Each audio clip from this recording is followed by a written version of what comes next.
So I recently had an opportunity to help a foreign nation make some considerations regarding their education system. They're in the process of kind of reforming what they have in place so that the students in their nation can compete with the high performing nations of the world.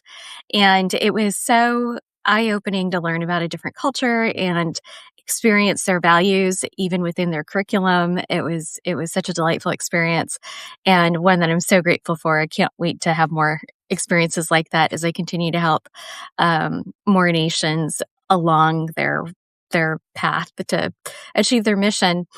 But there was one theme that came up over and over and over again, and it didn't surprise me, but it did definitely still encourage me, even though this is something I already knew.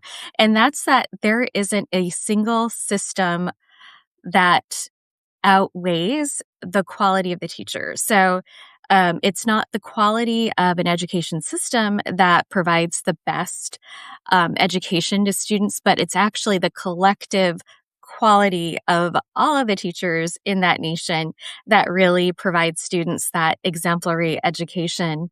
And so some of the things that really elevate and professionalize teaching for a lot of the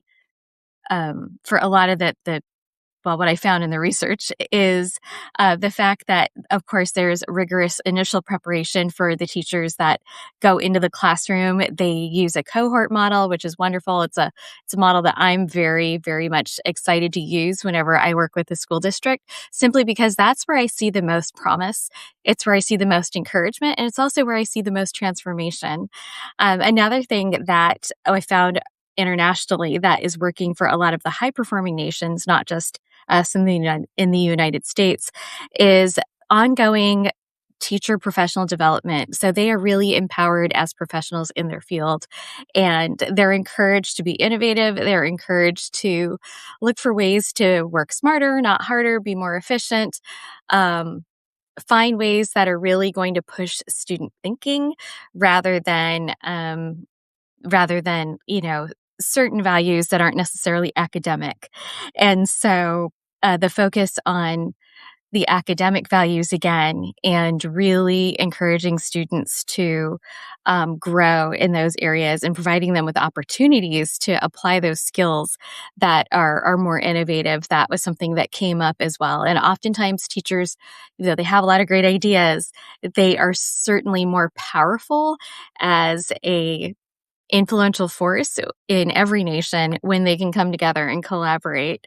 And so that was another wonderful thing that came up again and again as I was talking to educators in other nations and learning more about like what was working for them and how that connects to what works for us. And a lot of times, a lot of them will use something that we've researched in the United States as being a best practice, and they're using it, and they're actually outperforming us using the strategies that we learned actually work. And of course, that definitely suggests that maybe we need to do better at applying the research that we've worked so hard to do, applying and implementing that research ourselves, not just figuring out what works and saying, okay, this is what works, but we actually need to apply that, even though that means we might need to remove some other things off the table just to keep the focus back to where it needs to be in order to really support students in the competitive market that is now the world. And so nowhere in any way does a nation's quality of education exceed the quality of their teachers collectively. So to us, what does this mean today?